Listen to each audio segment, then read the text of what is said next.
you know, it's been an interesting time. I just put this slide up there to give you a sense of sort of what we've been doing during the COVID pandemic. We've actually been able to remain fully staffed and fully active, but everybody 100% are working remotely. The one exception is our community farm, which has been working obviously in place, but has been doing that without volunteers. So we've increased the staffing a little bit and given them the ability to go full bore. But basically PEC is alive and well and very active, and we thank you for the support that's made that possible. It's a blessing to be able to keep people employed and give them meaningful work to do. Over the last 3 months, we've been focused on food systems and food security, planning for open space and trails and greenways, local decision-making during this time of crisis and sort of the new innovations that are taking place in terms of remote public hearings and things like that. How do you get the public more involved? How do you take advantage of the new learning we're doing? We found that people are still very passionate about doing conservation and restoration. And in fact, being at home has sort of brought attention to those investments, and people are more excited than ever. And all of this has sort of come together to try to demonstrate how PEC is relevant, how we're connected to our communities and the individuals who live there. So, you know, we've found actually during this time that we've been able to strengthen our ties to the community and the work that we're doing. We have a strong foundation. We're going to be building on that, and we look forward to your continued support. And why is that? Because over the last 50 years, we've been very proud to be part of a public-private partnership that has helped protect 420,000 acres, you know, in the 9-county region. And frankly, part of a larger set of partnerships across the state and the region to have even greater success. So, you know, this has been an incredible opportunity and an incredible challenge, but also has achieved really amazing things. It's a model for many people into how do you do community-based conservation that protects a broad range of conservation values while respecting the need for, you know, essentially for economic development and growth in the right places. This map with the highlights of the gray areas along the Route 29 corridor in Northern Virginia recognizes that there are growth areas, but also celebrates the need for conservation of the rural areas and then creating connections between the two. Over time, that has resulted in pretty astounding numbers. We offer this as only as comparison to things that are maybe more familiar. I'm particularly excited about the 2,000 miles of stream bank preservation we've been able to do. To think that you've protected as much as the main stem of the Mississippi River, that really puts it in context. Obviously, these are smaller streams, the tributaries that feed into our 6 or 7 rivers, but pretty substantial result. And we should all be proud, and we certainly thank you for all that you've done as part of that process. We're not done yet. We still have 5,500 landowners who haven't joined in and participated, and we're constantly trying to find ways to reach them. It's a combination of mailings, direct mail, electronic, social media, and actually the old style of one-on-one meetings with peers and neighbors. The work continues. We practice relentless incrementalism, and we think that that in the end is one of the most effective ways to get the job done. And why is that important? Well, because, you know, this is a jigsaw puzzle. It's a mosaic. There are big pieces like Fleetwood Farm, you know, 2,500 acres that just came on the market that could be acquired for conservation restoration. Could be one of the largest restoration projects in the Mid-Atlantic region for stream and forest restoration, but also could be added to public access lands adjacent to Thompson Wildlife Management Area and the Sky Meadow State Park, essentially creating new parkland 90 minutes from about 5 million Virginia residents. Seems like a good project. At the other end of the spectrum was something quite smaller, less than an acre, but also critical for that public benefit of creating open space for people who need it. And this is in Gordonsville. It's a small piece that would link the fairgrounds to the Burling Park and create a contiguous area of about 10 acres in the center of Gordonsville, provide for local residents, for visitors, and also be a trailhead for town-to-town trail running from Gordonsville to Orange. Pretty exciting, building on a whole lot of work that we've been doing. So all of that comes together, big and small, relentlessly trying to make a better place to live and celebrate the great city that you all are part of. The work's never done. Obviously, this is a very positive presentation. There are a lot of challenges. We are very aware of them, but we want to come to you today with some of the perspective on what can be accomplished as we move towards our 50th year. So I want to turn it over now to Kat Imhoff to give us some perspective on that, since she's been part of it over several of those decades. I won't tell you how many. Thank you, Chris, for not sharing how many years it has been. And this is me learning my technology here. Oh, that's great. Thank you. Good job. Well done. Yeah, I got there so far. That's so good. Let's see. So one of the reasons I was really pleased to have a chance to return to PEC is that I've really come to admire how kind of persistence at the local level, being at every planning commission meeting, really paying attention to what's happening, working collaboratively, it really adds up over time. So I'm going to give you a little bit of a historic perspective. Here we're looking at 1975, and just to point out on the key, you see the public lands, you see conservation easements, you know, hardly any are showing up. Historic districts, we're going to get there in a second, state scenic roads, and Virginia scenic rivers. And one of the things that I think has been critical to PEC's success over time is a lot of times people don't really understand, or they love their area, but they don't always understand really what's so important about it, what's critical. So PEC has been very, very mindful of doing things like here you're seeing some Virginia byway designations. Of course, these are not just honorific, they do provide some protection on signage. They point out the importance of these corridors in the comprehensive plan. Here you're seeing Route 20 South and Route 6, but also I think they bring to people's attention when you're looking at opportunities for kind of valuing the public component. You know, scenic byways were for the driving, scenic enjoyment of the driving public, and it also became a way to justify a conservation easement, for example. So here you're seeing now a number of different byways are jumping up, but I also wanted to point out a couple of scenic rivers. You've got the Mormons River, the Rivanna, also in Albemarle County we have the Rockfish, and just this year we ended up adding the James River. Like designation for scenic byways, Virginia Scenic River Program does also provide some protections against imposing dams, putting in bridges without General Assembly approval. This is now 1995, and I really love this particular slide because you see the Southwest Mountains Rural Historic District, and it abuts the Madison Barber Rural Historic District. And I know Sarah Lee Barnes is on this call, and I want to thank her and her family for being kind of the heart of this over 31,000 acre rural historic district, which really helps us understand a historically significant collection of buildings and historically significant landscape. It's both on the state and national register. You're beginning to see the growth of easements. Here's 2000, and Rex is going to talk a lot more about that in a second. And I wanted to use this slide just to mention, not only do we have the National Register, but we are part of the Journey Through Hallowed Ground, which is a national heritage area that links Monticello to Gettysburg. And all of these have been projects that PEC has done over time to kind of layer in protections, layer in awareness. Now we've added a few more rural historic districts. Here you see Southern Albemarle Rural Historic District. That is over 83,000 acres, and it's the largest rural historic district east of the Mississippi.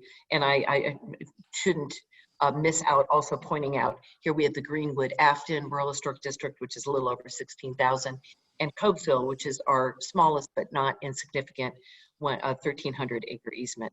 So it is amazing what this persistent attention to kind of public values looks like. You see the continued growth of conservation. I did want to do a big shout out though for something that I think is also a model for the nation, and I don't know any other land trust that has had quite the persistence that PEC has had in helping Monticello protect its viewshed. And it's been protecting it, not just the views from Monticello, but also the views to Monticello. I had to put this up. This is a picture of a very young Rex Linville and myself. And this was back in 2004 when PEC worked with the Thomas Jefferson Foundation to actually put Tufton under easement. A lot of people said at the time, why are you doing that? You know, Monticello will never develop that land. Well, you don't know that. You don't really know what the fate of many nonprofits will be over time. And we should never forget that 2 years later, PEC worked to get the easement on Mount Alto, which is, of course, is the landscape that looks down upon Monticello, which is, of course, a World Heritage Site and very important. So the community we live in, the county we live in, the city we live in, it did not happen by accident. It happened because of many of you being volunteers, because of PEC kind of relentlessly staying on the case. And I'm just very proud to be part of all of that. And with that, I will hand it over to Peter Krebbs.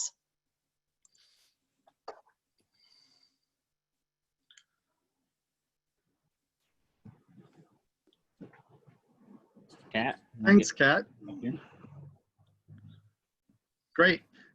Thanks for coming, everybody.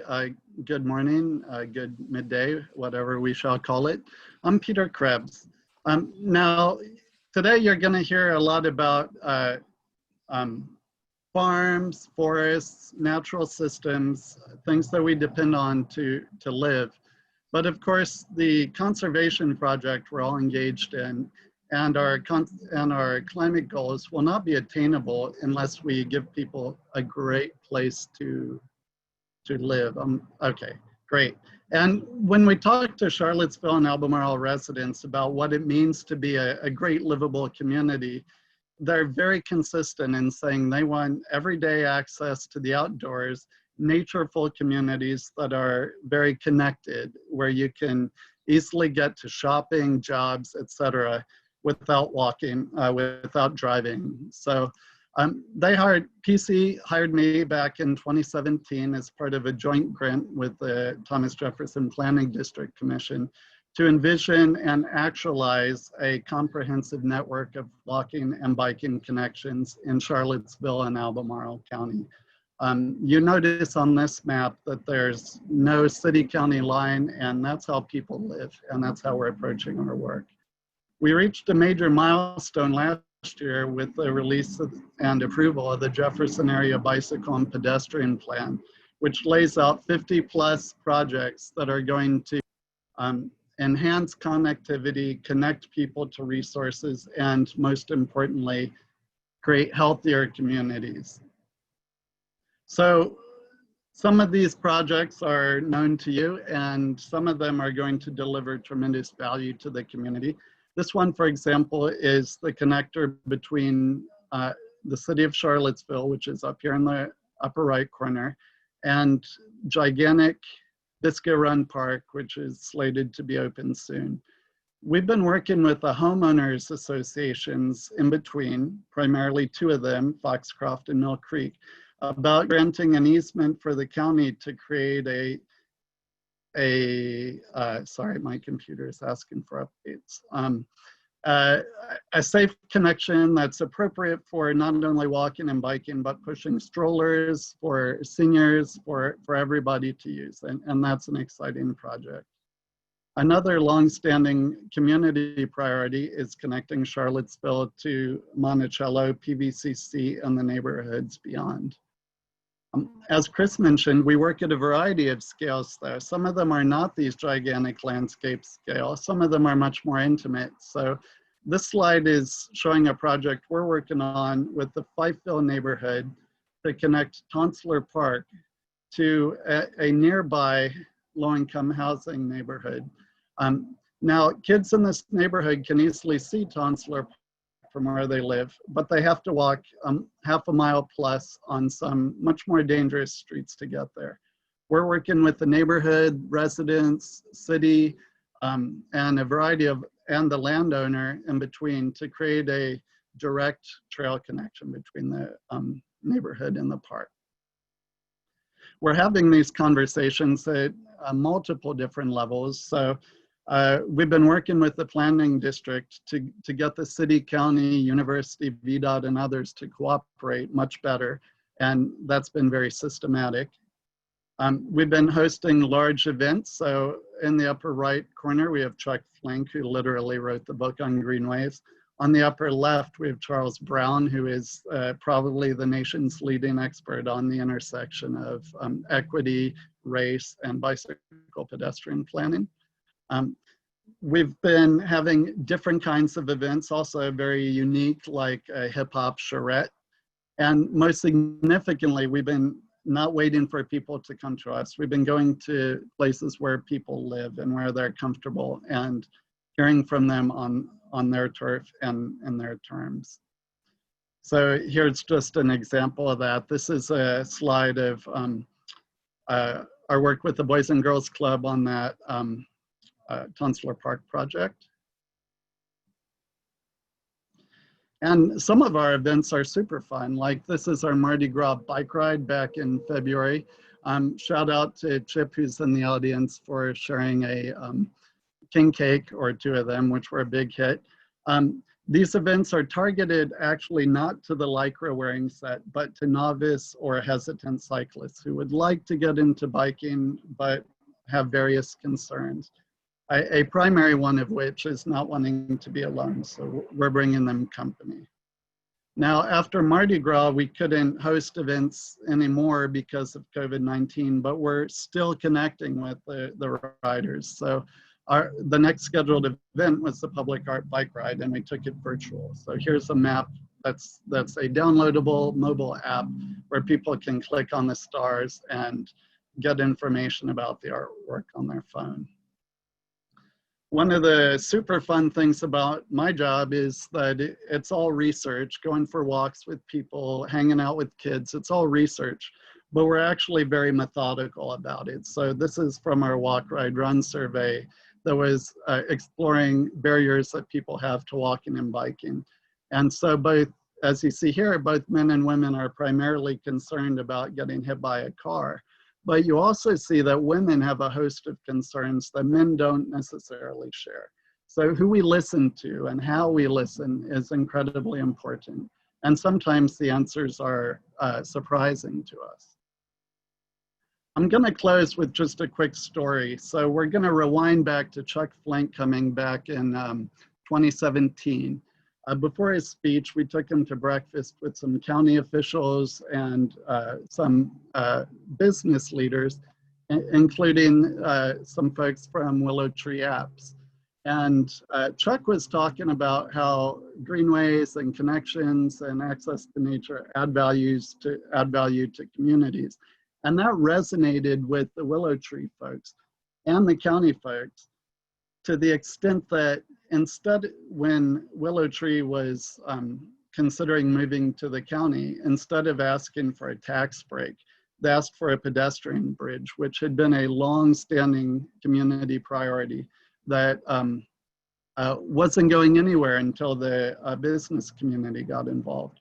That bridge is slated to be installed this week, perhaps, and it's just a great example of how this work is actually not amenities. This isn't just feel-good stuff. This is economic development that starts with having a healthy community. That's all I have for now. I'll take your questions later. Great, thanks, Peter. And we'll do a quick transition here. There you go. You look to be set, Sean. Just have to unmute yourself. I swear we rehearsed this. Oh, good.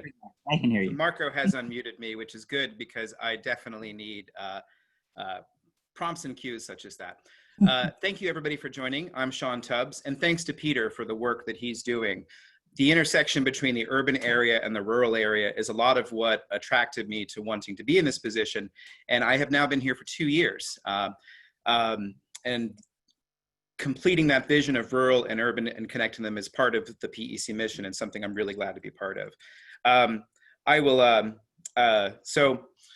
I'm Sean Tubbs, and before I took this job, I was a reporter for Charlottesville Tomorrow, and for many years, I covered growth and development in the area. And it really positioned me to be here to sort of continue that work with a lot of information. What you're looking on the screen here is today's hot off the press list of information about what's happening, because every single day something new is happening as we go from planning to implementation in this community. And I was hired at Charlottesville Tomorrow and at PEC to sort of connect some of those dots and to try to figure out ways to make sure that you all know what's happening and also to listen to you all as we go forward. So here you can see, continuing on the map that you saw earlier in the presentation, we're now focusing in on Charlottesville and Albemarle County. This is continuing the map that you saw earlier of protected space, lots of conservation easements. In a little while, you're going to hear from Rex Linville about activities in the last couple of years. But I think, as Kat Imhoff said earlier, none of this has happened by accident. All of this is part of a direction that the community agreed to take at a time to manage growth. And that plan back in the 1970s sprung up in response to concerns about water quality and consumption of rural lands for development. On today's water supply agenda, we begin to see that story continuing forward. And PEC has been part of that story since 1972. And with your help as donors, you'll help us to continue to be able to help us do that work, but also to inform us about what you think we should be paying attention to. And of course, we'll help you as you learn a little bit about some of the planning structures that are going on at the moment. Later on this fall, Albemarle County will get underway with a review of the comprehensive plan. Now, this is a document that sets forth the community's aspirations and visions. And since the 1970s, these plans have provided action steps for the community. What you're looking at here is a map of the non-colored areas are the rural area, and a lot of what our job is, and a lot of what Peter talked about, and about what Rex talked about, is to making sure that these colored areas that you see here are ready for development and that things are there to provide that balance that we've talked about. Now, this is all according to planning. And this comprehensive plan, which is up for review later on this year, has provided the fuel for what Albemarle County has done for the past few years. And we've been there, PEC has been there to bring all those pieces together. And of course, one thing to keep in mind is that we have current Albemarle County population projections, which are just projections for the future for 2030, of 138,000 people in Albemarle County alone by 2040. Now, we might not necessarily get there, but we certainly have to look to comprehensive plans to see how all of these pieces fit together so we can continue to protect our natural resources. Another thing, of course, that we're working on now is climate action.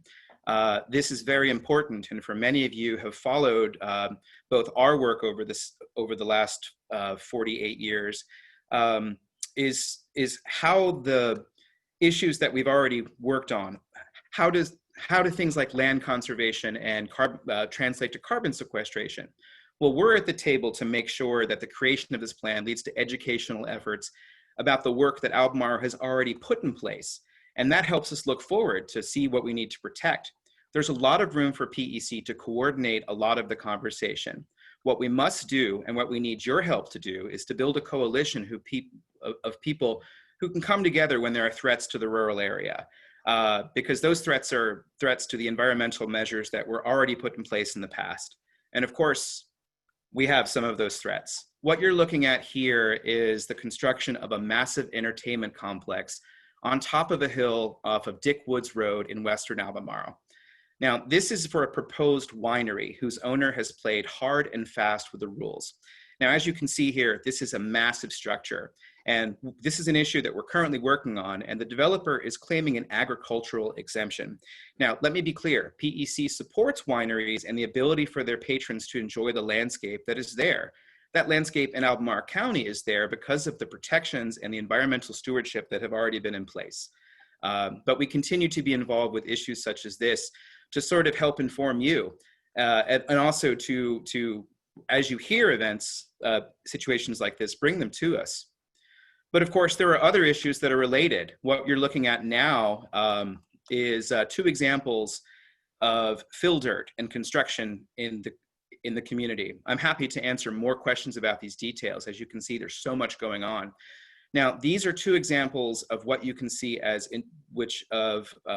events that are allowed technically under the code because of agricultural exemptions, but as you can see, there's quite an industrial character to this. And this is an issue that we're working on across the region throughout PEC. The work that I'm doing here in Albemarle is assisted by my coworkers up in Warrenton, including my boss, Dan Holmes, who was instrumental in securing legislation that we're going to use as we go forward. But of course, your input really matters here. And what really counts is when citizens see something that is out there that is not quite right, that we can come together to change the situation and make sure we're protecting things. You're looking at the South Fork Rivanna Reservoir. And if you can see the cursor here, about 6 months ago, there was a possibility that a brewery was going to go right here. Now, the comprehensive plan documents that you looked at earlier, they're all about this reservoir and making sure that it's protected. And a commercial use there would have been potentially something that would have changed the character of the community forever. And we were part of a coalition of folks that came together to stop that in a way that was very beneficial to the community. A church is still there today.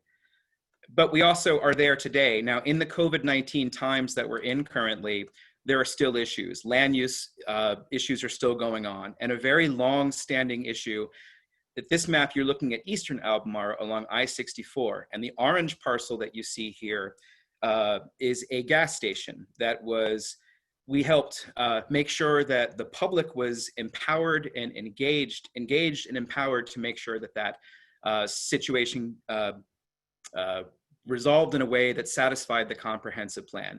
And again, PEC was there with the support of you, our donors, and other interested citizens. We were there to help make sure that last week there was a favorable outcome here, and I can go into detail. But what's next? Well, as I said, the Climate Action Plan, preparing for the comprehensive plan, remaining vigilant, but importantly, listening to your stories. Please feel free to give me a call, and educating and empowering you.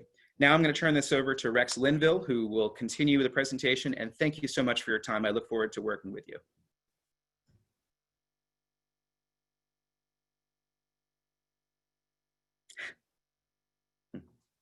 A little longer. And excellent. Thank you, Sean. I appreciate that introduction. So I'm Rex Linville. I've been with PEC for, like Chris said, almost 15 years now. And it's been wonderful to work in this community on land conservation issues and the whole host of other things that we do.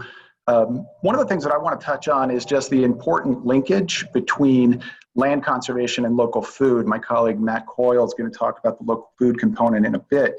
But we couldn't have local food if we didn't have local farmland.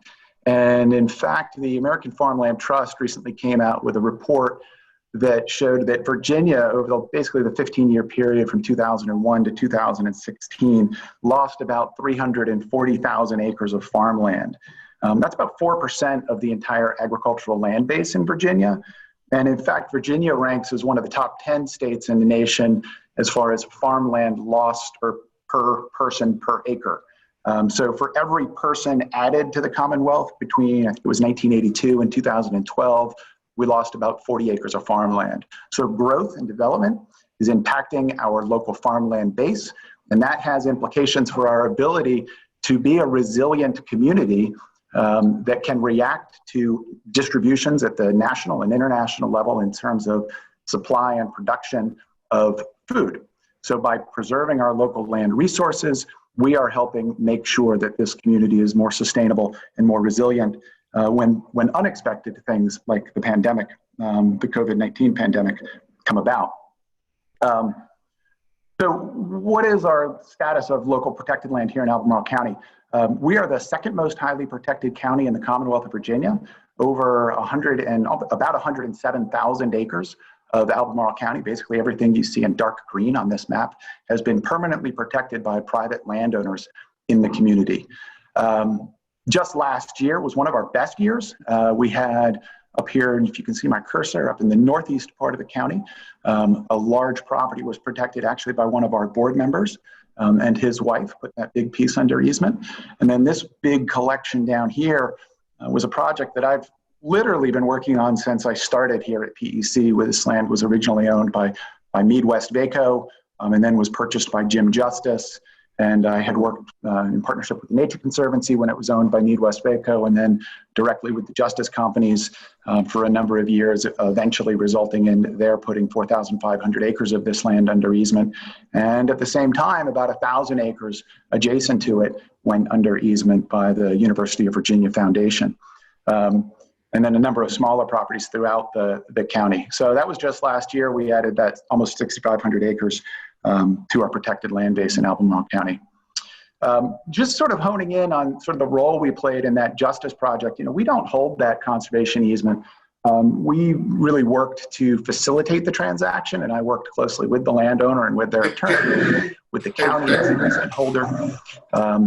Rex. Yes. Peter Stout just joined, so why don't you go back and show him that slide?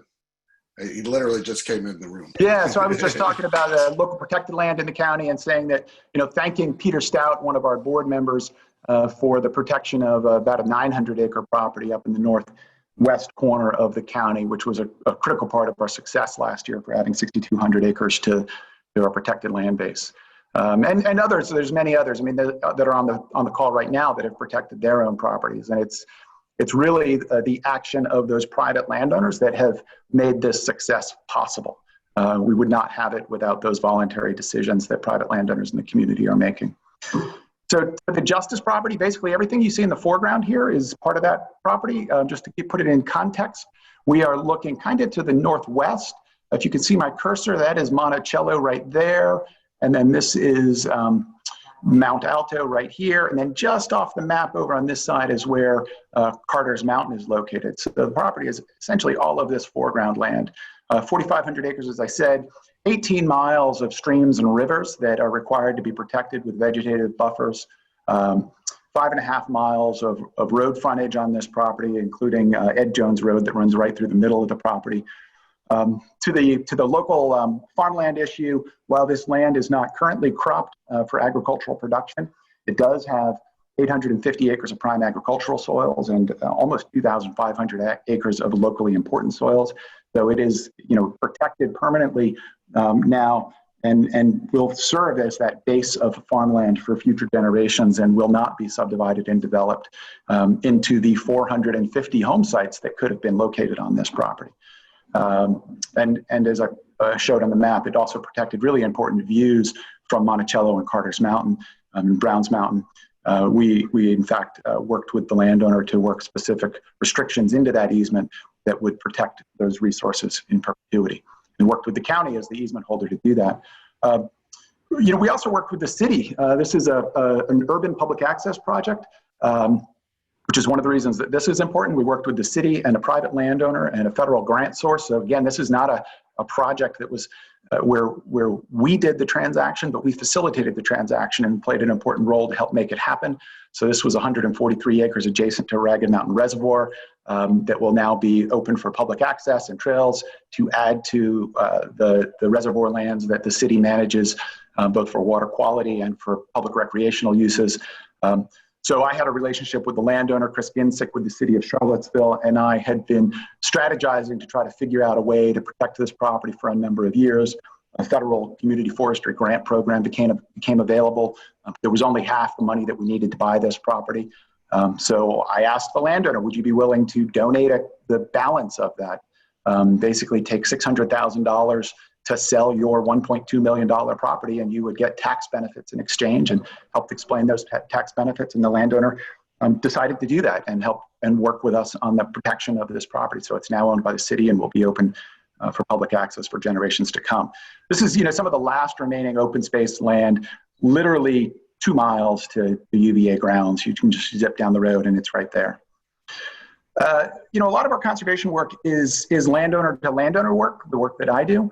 This is Dan Holmes and myself in Richmond during this past General Assembly session, lobbying a member of the Virginia Senate on important legislation that relates to land conservation.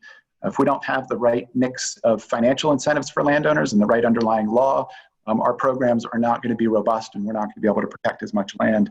So we take a direct hand in working at the state and in fact at the federal level. This is myself, some folks from the Virginia Outdoors Foundation, as well as the Virginia United Land Trust. I'm a board member with the Virginia United Land Trust, which is the statewide service center for land trusts in Virginia. And this is us giving testimony to the IRS on some IRS tax code issues that that did impact the conservation incentives for landowners in Virginia. So we as an organization realize that these incentives are important, and we do a lot to make sure that they are robust and are going to be making sure our land is protected forever and that we've got the right incentives. This is a statewide map a statewide data layer, everything in that sort of purple color has been identified by the Commonwealth of Virginia as priority conservation lands. And their first iteration of this really did not include much acreage in the PEC service area. So we worked with the Northam administration and the Secretary of Natural Resources in Virginia to advocate for changing the way that they were identifying those priority conservation lands. And as a result, this sort of shows the entire PEC region. They identified 800,000 acres within PEC's region as some of the highest conservation value lands in the Commonwealth. And we got them to include things like historic districts that you heard Kat Imhoff talking about earlier, and road frontage along scenic roads and scenic rivers, layers and values that they had not been including initially in their first cut when they were developing this program. So this conservation policy work at the state level is really important to our ability to be successful. And in fact, after they identified this, almost 213,000 acres, or 26% of that land, has already been protected through the work that we've been doing over the past 48 years. So how can you all help? I just wanted to throw this up as a way to close up. Sign up for our action alerts. We have action alerts on a lot of these conservation policy issues that go out to folks on a pretty regular basis, particularly during the General Assembly session. Your advocacy can make a big difference in our ability to be successful. You can advocate for funding for conservation at the local, state, and federal level. Albemarle County has a local program to help purchase conservation easements from lower income landowners, and making sure that that's adequately funded is a really important part of what we do. Protect your own land if you have some, or you can even help introduce me to friends and neighbors that might be interested in land conservation on their own property. As I said, that's really the best and the core part of my job, is going out and meeting one-on-one with landowners to talk about conservation. And then segueing into what Matt is going to talk about next is, being a consumer of local agricultural products. If we've got successful local farms that are producing local agricultural products that you are all buying, that is going to help that landowner be more successful financially, and it's going to be less likely that that farm is going to get sold to be a development. So by supporting local agriculture, you are also helping us with our land protection mission. And with that, I will turn it over to Matt to talk specifically about what we have been doing with our Buy Fresh, Buy Local program.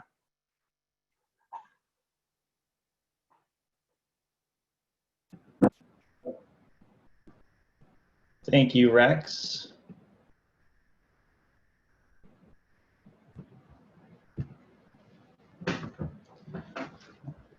All right. Hi, everyone. My name is Matt Coyle. I'm really excited to be here with you all today. I joined the Piedmont Environmental Council only a few months ago on March 4th as an outreach assistant and the Buy Fresh, Buy Local coordinator.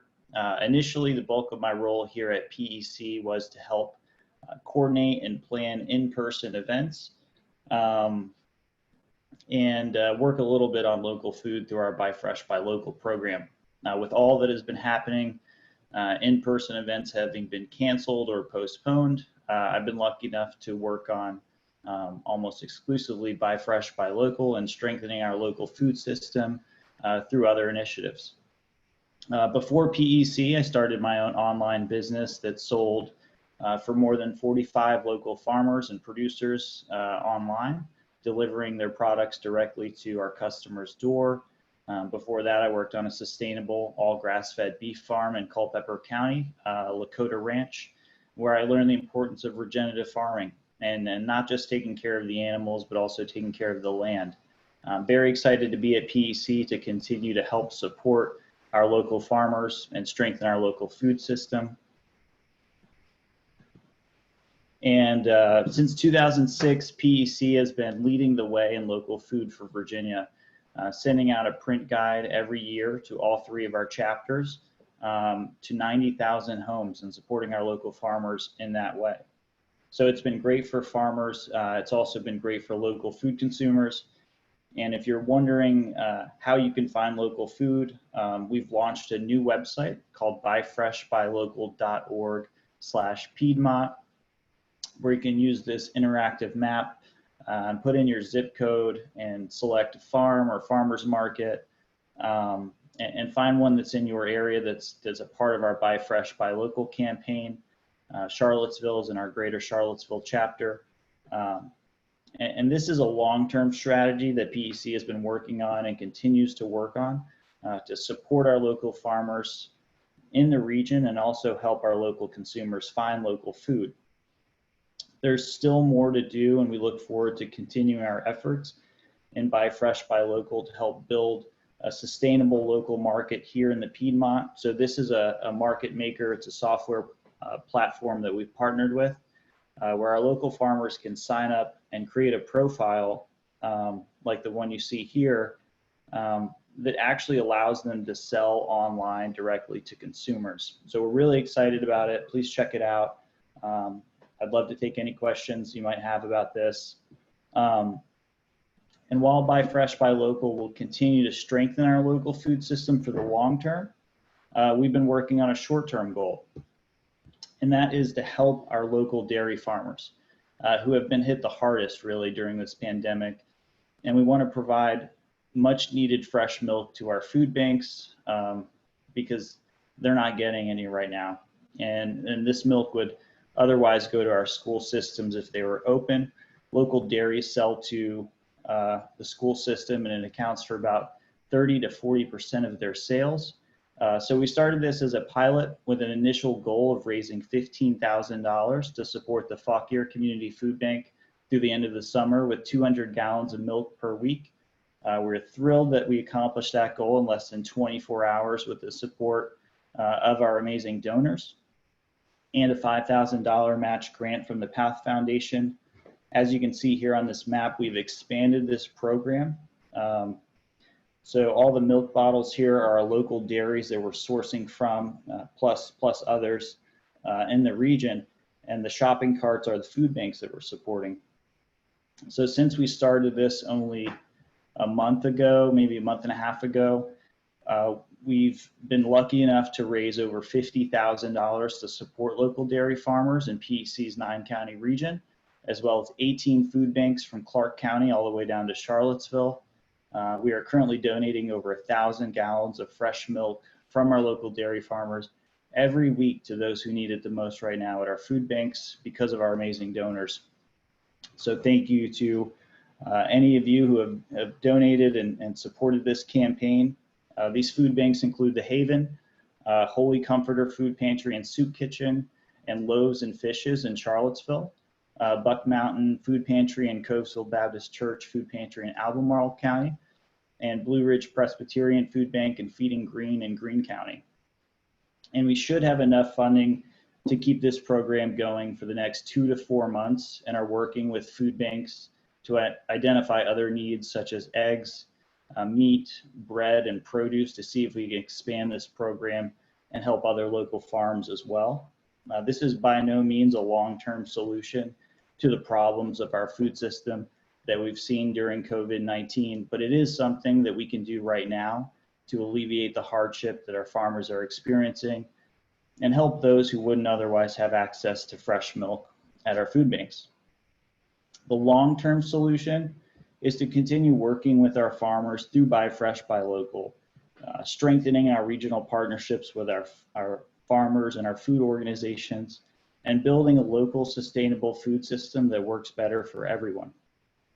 So a few weeks ago, we also applied for a USDA local food promotion grant proposal to study the feasibility of a centrally located animal processing facility in the Piedmont in partnership with the American Farmland Trust. So this local food processing and the disruption in the food supply chain during the pandemic has really taken this idea that it would be nice to have a centrally located facility in the Piedmont to how can we fund and build this facility for our beef farmers in the area that could act as a processor, dry aging, storing, and packaging facility. This would allow farmers to keep more money in their pockets by not shipping their animals to processing facilities across the state or even across state lines. It would also provide more openings and more slots to get those farms opportunities to have their animals processed that are really hard to get right now because of the disruption in our food system.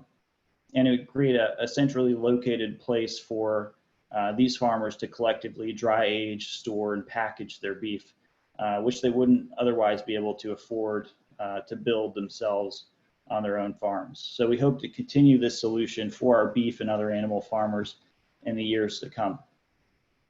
Lastly, we are working with our grocery stores like Wegmans and Whole Foods to ensure that they'll support local farmers and that our farmers can have another outlet to sell their products in our communities.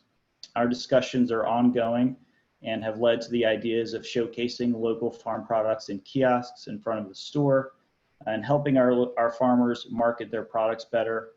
We hope to continue these discussions and get our local farmers into our local grocery stores.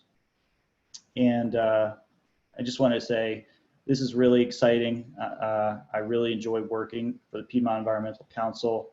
I've never had such an impact, a direct impact on the community. And we couldn't do it without all of you and your support, so thank you. And I think we'll take some questions.